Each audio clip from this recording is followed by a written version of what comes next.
नमस्कार, मैं चौहान। दिन भर की खबरों में सबसे पहले डालते हैं नजर आज के मुख्य समाचारों पर। शिवलिंग हटाने के मामले में कार्रवाई न होने के विरोध में घिरा पुलिस थाना। पुलिस की मध्यस्थता से दोनों पक्षों में हुई वार्ता।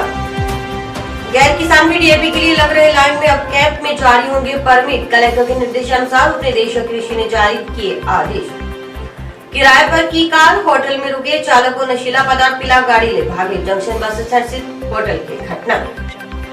दुष्कर्म मामले में दोषी को 10 साल का कारावास, 1,05,000 रुपए जुर्माना भी लगाया। करीब 7 साल पुराने प्रकरण में न्यायालय ने सुनाया फैसला। अब खबरें विस्तार से। टाउन में रावतसर रोड पर स्थित दुर्गा मंदिर परिसर में स्थापित शिवलिंग को बिना विधि विधान हटाने के मामले में कार्रवाई न होने से नाराज हिंदू संगठनों के नागरिकों ने मंगलवार सुबह टाउन पुलिस थाने का घेराव किया। विश्व हिंदू परिषद और बजरंग दल के नेतृत्व में घेराव कर रहे नागरिकों ने शिवलिंग हटाने वाले मंदिर की समिति के व्यवस्थापक के खिलाफ सौंपे गए परिवाद पर मुकदमा दर्ज कर कानूनी कार्रवाई करने की मांग की। इस दौरान पुलिस की मध्यस्थता में दोनों पक्षों में सौहार्दपूर्ण माहौल में वार्ता हुई। वार्ता में 4 मांगों पर सहमति बनने के बाद इस प्रकरण को समाप्त करने का निर्णय हुआ। इस मौके पर विश्व हिंदू परिषद व बजरंग दल के प्रांत संयोजक आशीष पारिक ने कहा कि 2-3 दिन पहले उनके ध्यान में यह बात आई थी कि टाउन में रावतसर रोड पर कल्याण भूमि के नजदीक स्थित दुर्गा मंदिर में स्थापित शिवलिंग को मंदिर की बनी हुई नव दुर्गा मंदिर सेवा समिति के व्यवस्थापक पूर्व पार्षद सेवाराम नागर की ओर से उखाड़कर फेंक दिया गया। घटना 4-5 दिन पहले की बताई जा रही है, लेकिन अभी तक पुलिस की ओर से कोई कार्रवाई नहीं की गई। इसके विरोध में विश्व हिंदू परिषद व बजरंग दल ने टाउन पुलिस थाना का घेराव किया। उन्होंने बताया कि हिंदू समाज के नागरिकों ने सौहार्दपूर्ण माहौल में 4 मांगों पर विचार किया है। मांगे मंदिर सेवा समिति के व्यवस्थापक सेवाराम नागर की ओर से मान ली गई हैं। जो मांगे मानी गई हैं उसके तहत इस कृत्य के लिए सेवाराम नागर की ओर से सब समाज से माफी मांगी जाएगी। अगर किन्हीं कारणों से वहां से शिवलिंग हटाना था तो मंदिर के पुजारी से पूछकर ही सब कुछ किया जाना चाहिए था, क्योंकि पुजारियों के अलावा अन्य लोगों को विधि विधान का ज्ञान नहीं होता। जैसा कि सर्वविदित है, 4-5 दिन पहले ये मामला सामने आया था कि सेवाराम नागर जो पूर्व में पार्षद है, उन्होंने हमारे जो ये रावतसर रोड पे माताजी का मंदिर है, इसमें शिव भगवान अपनी पूर्ण सज्जा के साथ प्रतिष्ठित थे। उनको बिना किसी विधि विधान के उन्होंने उखाड़ करके और फेंक दिया। ये पूरे हिंदू समाज के लिए आद करने वाला था। तो आज विश्व हिंदू परिषद बजरंग दल सर्व हिंदू समाज के साथ थाने का घेराव करने का निर्णय लिया। पुलिस जागी और पुलिस ने सेवाराम जी को गिरफ्तार कर लिया। अब सेवाराम जी ने ये कहा कि ये सारा जो विषय था, जब पंचायती सर्व समाज की हुई तो उन्होंने ये विषय रखा कि मुझे इसका ज्ञान नहीं था भी कैसे स्त्री को करना है, इसलिए मैंने गलत फहमी में शिवलिंग को उखाड़ दिया था। उधर मंदिर सेवा समिति के व्यवस्थापक पूर्व पार्षद सेवाराम नागर का कहना था कि मंदिर के पास नाले का निर्माण किया जाना है। मंदिर की दीवार नाला निर्माण स्थल के बीच आ रही थी, इसी कारण दीवार के साथ प्रतिष्ठित शिवलिंग को हटाया गया था। बाद में मंदिर में गणेश महाराज की मूर्ति व शिवलिंग को प्रतिष्ठित किया जाना था। शिवलिंग हटाने के बाद पुजारी ने पुलिस थाना में लिखित शिकायत कर दी। बाद कुछ भी नहीं था, कोई मतलब नहीं था। हर वर्ष पिछली बार भी ऐसे खंडित हो गई, अब खरदरापना हो गया तो उसको बदलना था। बदलने के लिए एक नाला बना था, नाली, तो नाला बनने के कारण दीवार टूट गई, दीवार के अंदर आ गया आधा। वो आप मौका देख सकते हो जाके, वो आधा उसके अंदर आ गया। उसके अंदर आने के कारण हमने सोचा भी चलो एक तो गणेश जी की मूर्ति स्थापना करनी है और एक शिवलिंग भी नया लगा दिया जाएगा। वो शिवलिंग लगाने के लिए इस पंडित के दिमाग में पता नहीं क्या मनसा थी, क्या नहीं था, मेरे को इस बात का पता नहीं। इसने आगे एप्लीकेशन लगा, जिसको हमने नौकरी पे रख रखा है, कॉन्ट्रैक्ट पे रख रखा है, तो उसका मतलब क्या है? ये तो कमेटी जानती है। कमेटी जो करेगी, कमेटी 25 आदमी है, वो गलत थोड़ी है सारे के सारे। इसलिए इसका मतलब था, ये कहता भी ये मैं से करूंगा, इसका इनकी मनसा कुछ और है। टाउन के एएसआई सूरज भान ने बताया कि इस संबंध में मंदिर पुजारी की ओर से शिकायत मिलने पर परिवाद सौंपा गया था। आज दोनों पक्षों को पुलिस थाना में बुलाकर वार्ता करवाई गई। वार्ता में मंदिर समिति की ओर से शिवलिंग को दोबारा प्रतिष्ठित करने सहित अन्य मांगों पर सहमति जताई गई। वार्ता में दोनों पक्षों में समझौता हो गया। लिखित समझौता की जानकारी थाना में दी गई। कोई दुर्गा मंदिर कल्याण भूमि के पास में वार्ड नंबर कोई शिवलिंग को दोबारा लगाने के लिए उखाड़ दिया, इसके बारे में कोई परिवाद आई थी। इसने अनिल कुमार पुजारी उसने दी थी। आज दोनों पक्षों को बुला के यहाँ बुलाया और बुलाने के बाद में दोनों पक्षों को आपस में समझौता हो गया और कमेटी द्वारा इनका दोनों को समझौता करवा दिया भी वो शिवलिंग जो उखाड़ी है वो दोबारा विधि विधान से दोबारा वहाँ लगा दी जाएगी। जिला मुख्यालय के नजदीकी गांव मकासर का आर्थिक रूप से कमजोर एक ऐसा परिवार है जिसके सभी 6 सदस्य पिछले दिनों हुई सड़क दुर्घटना में घायल हो गए। हादसे में परिवार के मुखिया के दोनों पैर टूट गए। 2 बच्चों का बीकानेर में इलाज चल रहा है। बाकी 5 जनों का घर में हादसे के बाद वर्तमान हालात ऐसे हैं कि कमाने वाला कोई नहीं। आर्थिक रूप से कमजोर इस परिवार को तंगहाली में 2 समय की रोटी के लाले पड़ गए हैं। इलाज पर हो रहा खर्च उठाने से यह परिवार पूरी तरह से असमर्थ है।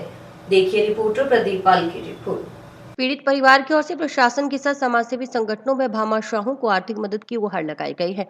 परिवार के मुखिया नौरंगलाल ने बताया कि परिवार के सभी 6 सदस्य 14 नवंबर को टेम्पो में सवार होकर टेम्पो चालक के साथ टाउन के नजदीक स्थित भद्रकाली माता के मंदिर गए थे।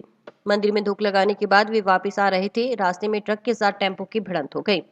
हादसे में उसके परिवार के सभी 6 सदस्यों सहित चालक की चोटें लगीं। उसके दोनों बच्चे बीकानेर भर्ती हैं। उसके खुद का पैर टूट गया। परिवार में कमाने वाला कोई नहीं। सभी सदस्य घायल हैं और उनका इलाज चल रहा है। उन्होंने गुहार लगाई कि इलाज पर होने वाला खर्च व 2 रोटी के प्रबंध के लिए प्रशासन या कोई सामाजिक संगठन भामाशाह उनकी मदद करे। 14 तारीख को का मैं भद्रकाली गया। भद्रकाली में धोख मार गया। मैं छुटे गया। मैं 6:30 के लगभग बठू आने लग रहा रास्ता में। तो रास्ते में भिड़ंत हुई ट्रक और टेम्पो की। तो बड़े मेरा पूरा घर का सदस्य है, एक ड्राइवर समेत 7 आदमी जी के एक नाम है बेहालत हो रही है। इन 2 मेरा बच्चा बीकानेर रेफर है। बन अभी तक कोई सुनाई को नहीं हुआ। और बाकी सदस्यों के क्या कुछ नुकसान हुआ? सर कोई लेडीज की बच्चों की माँ है, वह तो जितना फांस टूट गई। बाकी मेरा 4 जगह पैर टूटे पड़े दोनों। जितो भाइयों को मदद हो जितनी मदद करिए। उधर गोमित्रा संस्था के विजय जांगीर ने बताया कि 14 नवंबर को गांव मक्कासर का आर्थिक रूप से कमजोर एक परिवार भद्रकाली मंदिर गया था। रास्ते में हुए हादसे में परिवार के सभी 6 सदस्य घायल हो गए। इनमें से 2 जने बीकानेर भर्ती हैं। उन्होंने बताया कि इस परिवार के सदस्यों का निजी अस्पतालों में इलाज चल रहा है। 2 दिन पहले ही गांव के गोमित्रा संस्था की ओर से एम्बुलेंस की किराए के लिए 6000 रुपए दिए गए। परिवार के सभी सदस्यों के सड़क दुर्घटना में घायल होने से इस परिवार में कोई कमाने वाला नहीं रहा। गोमित्रा संस्था अपने स्तर पर हर संभव मदद करने का प्रयास कर रही है, लेकिन संस्था इतनी सक्षम नहीं कि इस परिवार का सारा खर्च उठा सके। इसलिए शहर के भामाशाहों दानी सज्जनों से अनुरोध किया गया है कि इस परिवार को हर संभव मदद की जाए। ये 14 तारीख को एक हनुमानगढ़ जिले में मक्कासर गांव है, वहाँ एक गरीब परिवार है जो भद्रकाली गया हुआ था। उनका एक्सीडेंट हुआ तो परिवार के अंदर 6 सदस्य हैं, 6 के 6 घायल हैं, जिसमें 2 बीकानेर भर्ती है और एक जो ड्राइवर है उसके भी काफ़ी चोटें आई है, दोनों लाते फ्रैक्चर है। तो जितने भी शहर निवासी है हनुमानगढ़ जिले के, उनसे एक अपील की जाती है कि आप जितनी संभव हो सके इस गरीब परिवार की मदद करें। जितना आपसे प्रयास हो सके, पैसा है कोई और जितनी भी जो संभव मदद हो, सभी इलाका वासियों से निवेदन है कि आप संभव हो सके भी तो मदद करें इनकी। डीएपी खाद को लेकर जिले के किसानों में मारामारी की स्थिति है। रोजाना विवाद की स्थिति पैदा हो रही है। किसानों की ओर से व्यापारियों पर डीएपी खाद की कालाबाजारी करने के आरोप भी लगाए जा रहे हैं। साथ ही प्रशासनिक अधिकारियों तक ये शिकायतें पहुंच रही हैं कि किसानों के अलावा अन्य लोग भी लाइन में लगकर डीएपी खाद प्राप्त कर रहे हैं। इससे कालाबाजारी होने की संभावनाएं और बढ़ रही हैं। इन शिकायतों के बाद कलेक्टर के निर्देशानुसार डीएपी यूरिया उर्वरक में पारदर्शी, त्रुटिरहित और सुचारू वितरण के संबंध में उपनिदेशक कृषि विस्तार दानाराम गोदारा की ओर से हनुमानगढ़, नोहर व भादरा के सहायक निदेशक को आदेश जारी किए गए हैं। उपनिदेशक दानाराम गोदारा ने बताया कि वर्तमान में गेहूं फसल की बिजाई का कार्य चल रहा है। गेहूं फसल की बिजाई में डीएपी उर्वरक का प्रयोग किसानों की ओर से किया जाता है। डीएपी की आपूर्ति बराबर हो रही है और किसानों की मांग ज्यादा है। सीमित आपूर्ति के मद्देनजर अब तक टोकन सिस्टम के माध्यम से लाइन लगाकर किसानों को उर्वरक वितरण किया जा रहा था, लेकिन कलेक्टर के संज्ञान में लाया गया है कि इस सिस्टम से मंडी में काम करने वाले श्रमिक वर्ग के महिला, पुरुष व गैर किसान भी लाइन में लगकर डीएपी प्राप्त कर रहे हैं। इससे इस बात की पर्याप्त संभावना है कि डीएपी उर्वरक की आभासी कमी हो जाए और कालाबाजारी भी पर्याप्त संभावना है। इन्हीं परिस्थितियों के मद्देनजर हनुमानगढ़, नोहर व भादरा के सहायक निदेशक कृषि को आदेश दिए गए हैं कि डीएपी की आपूर्ति होते ही मंडी प्रभारी अपनी टीम सहित मंडी प्रांगण में एक निर्धारित स्थान पर कैंप लगाएंगे, जहां किसानों को डीएपी वितरण के लिए परमिट जारी किए जाएंगे। कैंप स्थल के बारे में पर्याप्त जानकारी सभी विक्रेताओं को उपलब्ध करवा दें, जिससे किसानों को अनावश्यक परेशानी नहीं हो। जारी किए जाने वाले परमिट में डीएपी वितरणकर्ता फर्म का नाम, दिनांक, डीएपी बैग की संख्या लिखकर मंडी प्रभारी टीम अपने हस्ताक्षर कर अपनी मुहर सहित परमिट जारी कर किसानों को पाबंद करेगी कि परमिट जारी होने वाले दिन ही निर्धारित फर्म से डीएपी उर्वरक प्राप्त कर लें। परमिट जारी करने के लिए मंडी टीम की ओर से किसान के आधार कार्ड की छाया प्रति के साथ साथ भूमि रिकॉर्ड संबंधी दस्तावेज, जमाबंदी, भूमि प्रमाण पत्र, भूमि पासबुक, केसीसी पासबुक कार्ड आदि की प्रति या अन्य दस्तावेज जिससे ये सिद्ध हो कि क्रेता किसान है के आधार पर ही परमिट जारी किया जाएगा। में गेहूं की बुआई चल रही है जो अंतिम अवस्था में है।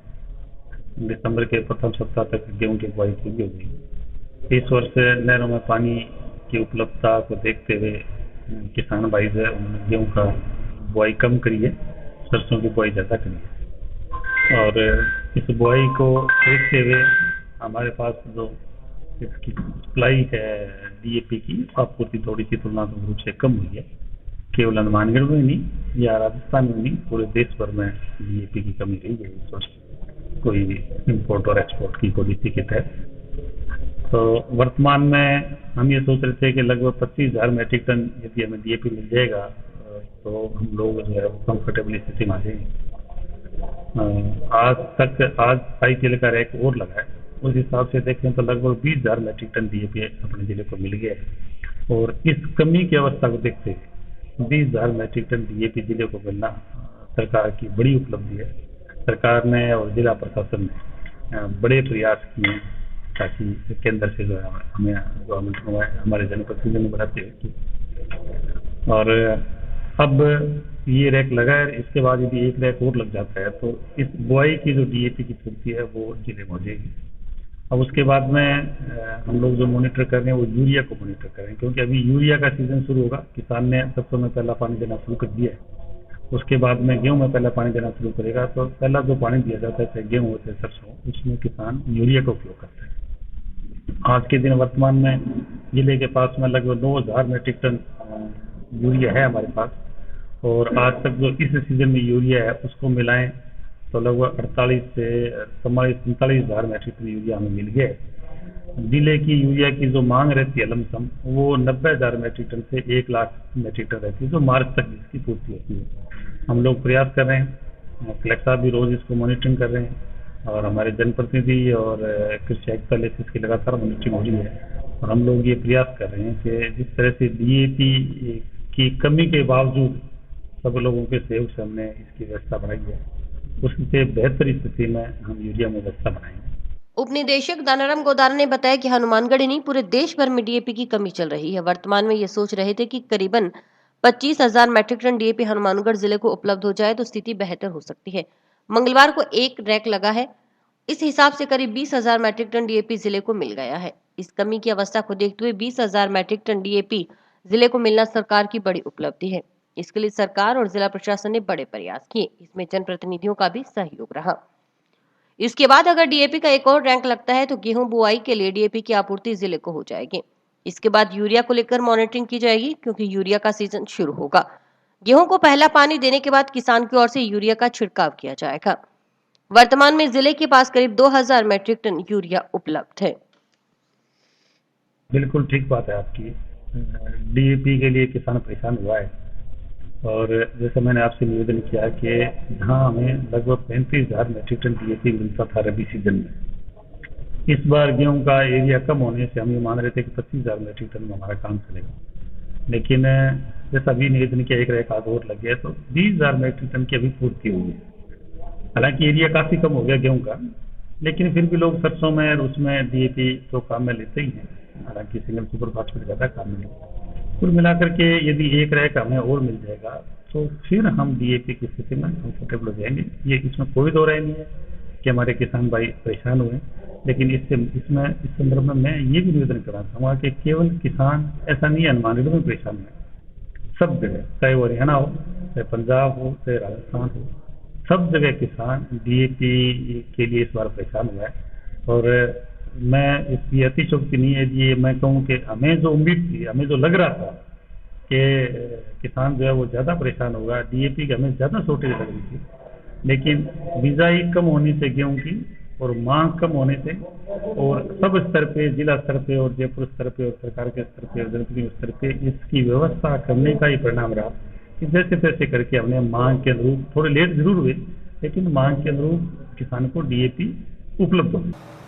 शादी में जाने की बात कह किराए पर की गई कार के चालक को होटल में नशीला पदार्थ पिला गाड़ी लूटकर ले जाने का मामला सामने आया है। घटना जंक्शन बस स्टैंड स्थित एक होटल की बताई जा रही है। कार चालक ने मंगलवार को जंक्शन पुलिस थाना पहुंच आप बीती सुनाते हुए 2 जनों के खिलाफ नामजद मुकदमा दर्ज करने के लिए परिवाद सौंपा। जानकारी के अनुसार ताहिर हुसैन पुत्र मोहम्मद हनीफ वार्ड निवासी 40 आदर्श कॉलोनी सूरतगढ़ ने बताया कि उसके पास स्विफ्ट डिजायर कार है। रविवार को उसके दोस्त शंकर ड्राइवर का फोन आया कि कहा और कोई पार्टी आई है, उनको रावसर में शादी में जाना है, तुम गाड़ी लेकर जा सकते हो तो चलो। इस पर वह सूरतगढ़ के टैक्सी स्टैंड पर अपनी गाड़ी लेकर चला गया। वहां पर उसे मुकेश व संजय मिले। दोनों के साथ 3500 रुपए किराए में सूरतगढ़ से रावसर आना जाना तय हुआ। वह अपनी गाड़ी में संजय व मुकेश को बैठाकर शाम करीब 6 बजे हनुमानगढ़ जंक्शन बस स्टैंड पहुंचा। तब मुकेश ने कहा कि वह उन्हें कमल होटल पर लेकर चले, वहां उनके दोस्त श्री गंगानगर से कपड़े आदि सामान लेकर आएंगे। इस पर उन दोनों को हनुमानगढ़ जंक्शन बस स्टैंड स्थित कमल होटल ले जाया गया। मुकेश व संजय होटल में चले गए और वह अपनी गाड़ी में बैठा रहा। कुछ समय पश्चात मुकेश आया और कहा कि उन्हें होटल में कुछ समय रुकना है, इसलिए वह अपनी आईडी दे दे। उसने मुकेश पर विश्वास करते हुए अपने मोबाइल फोन में रखी ड्राइविंग लाइसेंस की फोटो प्रति दिखाई। मुकेश ने अपने मोबाइल फोन में ड्राइविंग लाइसेंस की फोटो प्रति स्कैन कर ली और होटल में चला गया। इसके बाद मुकेश फिर उसके पास आया और कहा कि उन्होंने कमरे में जूस मंगवाया है, वह भी आकर जूस पी ले।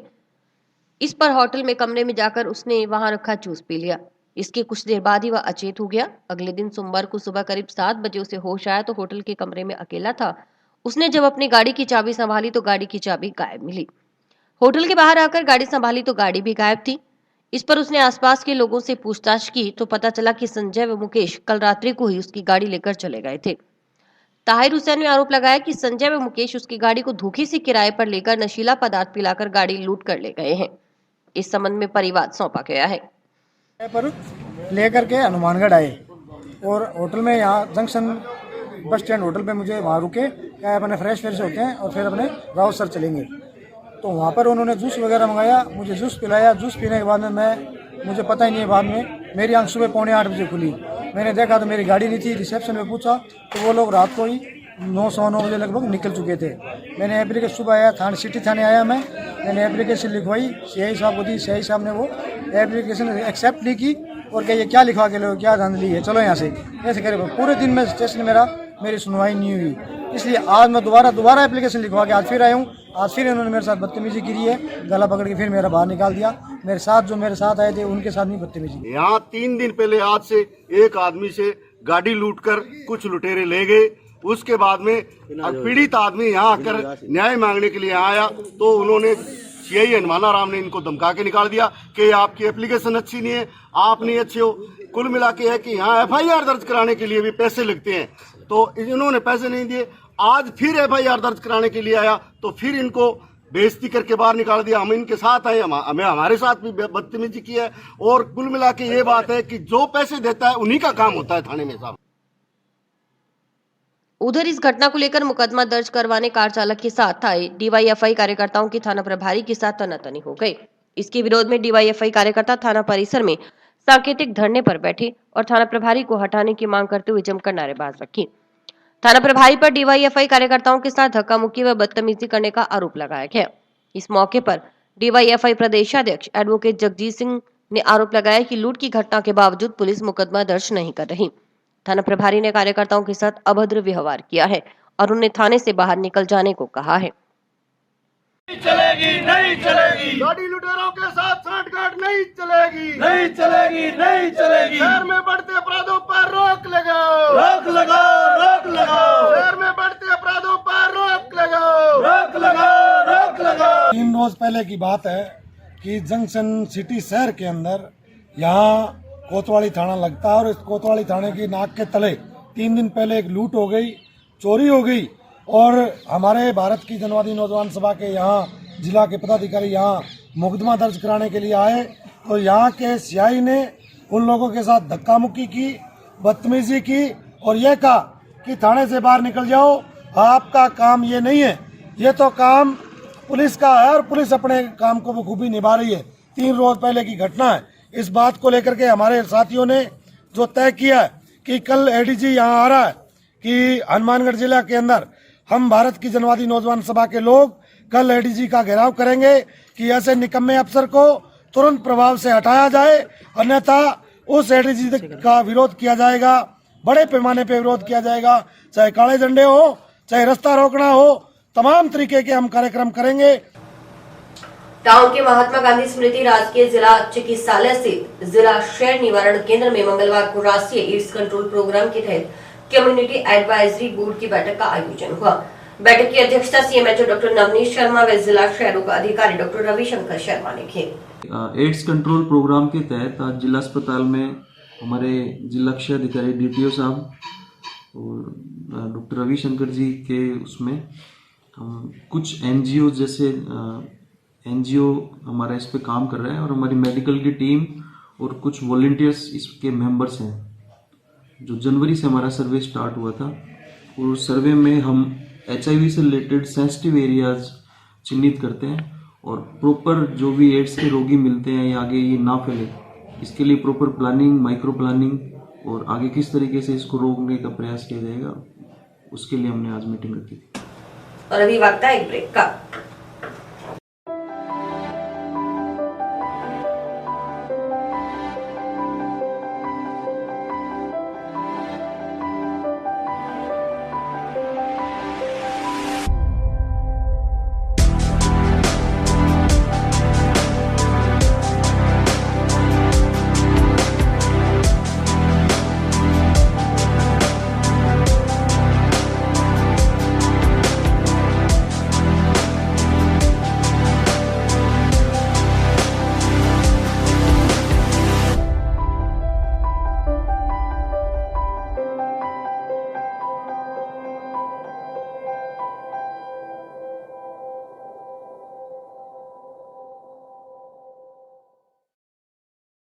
अठारह साल की आयु पूर्ण करने वाले युवा घर बैठे ही अपना नाम मतदाता सूची में जुड़वा सकेंगे। इसके लिए निर्वाचन विभाग की ओर से वोटर हेल्पलाइन ऐप शुरू की गई है।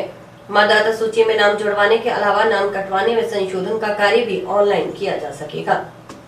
जिला परिषद के आईईसी कोऑर्डिनेटर पद्मेश त्याग ने बताया कि निर्वाचन विभाग की ओर से 1 नवंबर से 30 नवंबर तक विशेष संक्षिप्त पुनरीक्षण अभियान चलाया जा रहा है। अभियान के तहत 1 जनवरी 2021 तक 18 साल की आयु पूर्ण करने वाले युवाओं का पंजीयन किया जा रहा है।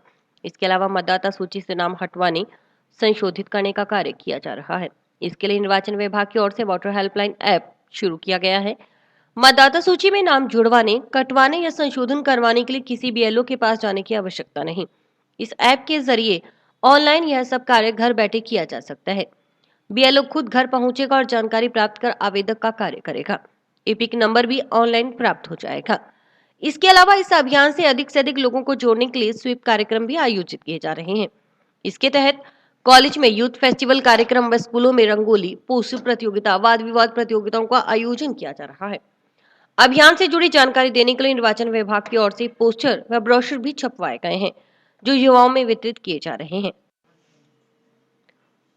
उन्होंने बताया कि हनुमानगढ़ जिले में करीब 25,000 से करीब स्कूली बच्चे 18 साल की आयु के हैं, जबकि कॉलेज के करीब 3,000 के छात्र छात्राएं ऐसे हैं जिनका नाम मतदाता सूची में नहीं जुड़ा। विशेष संक्षिप्त पुनरीक्षण अभियान 1 नवंबर से 30 नवंबर तक चल रहा है निर्वाचन विभाग का। उसमें 1/1/22 को जो बच्चे 18 साल के हो रहे हैं उनका पंजीयन, किसी को नाम हटवाना है, किसी को जुड़वाना है, स्थान परिवर्तन करना है, नाम कटवाना है, उसके लिए निर्वाचन विभाग ने इस बार VHA voter helpline app online शुरू किया है। उसके VHA के शुरू करने से किसी को भी BLO के पास जाने की जरूरत नहीं है। वो घर बैठ के ही अपने इलेक्शन से संबंधित नया आवेदन है, नाम कटवाना, जुड़वाना, जो भी कार्य करना है कर सकता है। वो BLO के पास चला जाएगा और BLO अपने आप उसके घर आके उससे सारी क्वेरी करके उसका जो भी काम है, मतदान, नाम जुड़वाना है, हो रहा है, एपिक नंबर भी उसका आ जाएगा ऑनलाइन ही, उसे जाने की जरूरत। नाबालिग लड़की को बहला फुसलाकर ले जाने व दुष्कर्म करने के करीब 7 साल पुराने प्रकरण में विशिष्ट न्यायाधीश पॉक्सो प्रकरण मदन गोपाल आर्य ने मंगलवार को फैसला सुनाया। न्यायालय ने दोषी को 10 साल के कारावास की सजा से दंडित किया है। साथ ही कुल 1,05,000 रुपए का जुर्माना भी लगाया गया है। राज्य सरकार की ओर से विशिष्ट लोक अभियोजक विनोद रूडी ने पैरवी की। प्रकरण के अनुसार 2 नवंबर 2015 को पीड़िता के पिता ने भादरा पुलिस थाना में मुकदमा दर्ज करवाया था कि उसकी पत्नी व पीड़िता एक कमरे में सोई हुई थी, जबकि वह दूसरे कमरे में सो रहा था। रात करीब 1 बजे कुलविंदर उर्फ धोलू घर आया, पीड़िता को बहला फुसला कर ले गया। पीड़िता ने अपने बयानों में बताया कि कुलविंदर उर्फ धोलू ने उसके साथ गलत कार्य किया, इससे वह गर्भवती हुई। आरोपी उसे गर्भपात के लिए कानपुर ले गया, वहां आरोपी ने उसका गर्भपात करवाया, इससे पीड़िता बीमार हो गई। तफ्तीश कर न्यायालय में चालान पेश किया गया। इस दौरान आरोपी ने पीड़िता को धमकी दी कि अगर उसके पक्ष में बयान नहीं किए तो उसके घर वालों के साथ वह बुरी करेगा। मंगलवार को विशिष्ट न्यायाधीश पॉक्सो प्रकरण मदन गोपाल आर्य ने आरोपी कुलविंदर उर्फ धोलू को दोषी करार देते हुए सजा सुनाई। आरोपी को विभिन्न धाराओं के तहत 3 वर्ष का कारावास, 5,000 रुपए जुर्माना, अदम अदायगी 6 माह का अतिरिक्त कारावास, धारा 366 के तहत 7 वर्ष का कारावास, 50,000 रुपए जुर्माना व अदम अदायगी में 6 माह का अतिरिक्त कारावास व पॉक्सो एक्ट के तहत 10 वर्ष का कारावास, 50,000 रुपए जुर्माना और अदम अदायगी में 6 माह के अतिरिक्त कारावास की सजा से दंडित किया गया। सभी सजाएं साथ साथ चलेंगी। ट्रायल के दौरान अभियोजन पक्ष ने 23 दस्तावेज व 11 गवाह पेश किए। सरकार बनाम कुलविंदर उर्फ धोलू में माननीय न्यायालय विशिष्ट न्यायाधीश पॉक्सो प्रकरण हनुमानगढ़ ने सजा सुनाई। इस मामले के तथ्य इस प्रकार है। 2/11/15 को पीड़िता के पिता ने भादरा थाने में एक मुकदमा दर्ज करवाया कि जब वो रात को सो रहे थे तो कुलविंदर उर्फ धोलू उनके घर पे आ गया, वह पीड़िता को बहला फुसला कर ले गया। इस आशय की FIR उन्होंने दर्ज करवाई। पीड़िता ने अपने बयानों में बताया कि कुलविंदर उर्फ धोलू ने उसके घर पर उसके साथ बलात्कार किया, जिससे वो गर्भवती हो गई। उसका गर्भपात करवाने के लिए वो उसको कानपुर ले गया, जहाँ पर उसका पीड़िता का गर्भपात करवाया। उसकी वजह से वह पीड़िता बीमार पड़ गई। बाद में पुलिस पीड़िता को दस्तयाब करके लेके आई। तो इस मामले में पुलिस ने चालान पेश किया, जिसमें अभियोजन ने 11 गवाह करवाए और 23 दस्तावेज प्रदर्शित करवाए। टाउन के महात्मा गांधी स्मृति जिला चिकित्सालय के स्थानांतरण की चर्चाओं के बीच गठित की गई जिला अस्पताल बचाव संघर्ष समिति की बैठक मंगलवार को टाउन स्थित फूड ग्रेन धर्मशाला में आयोजित हुई। बैठक में आगामी रणनीति पर विचार किया गया। इस संबंध में बुधवार टाउन स्थित फूड ग्रेन धर्मशाला में प्रेस वार्ता का आयोजन करने का निर्णय लिया गया है। और इसके साथ समाचार समाप्त हुए। रोजाना देखते रहिए समाचार। नमस्कार।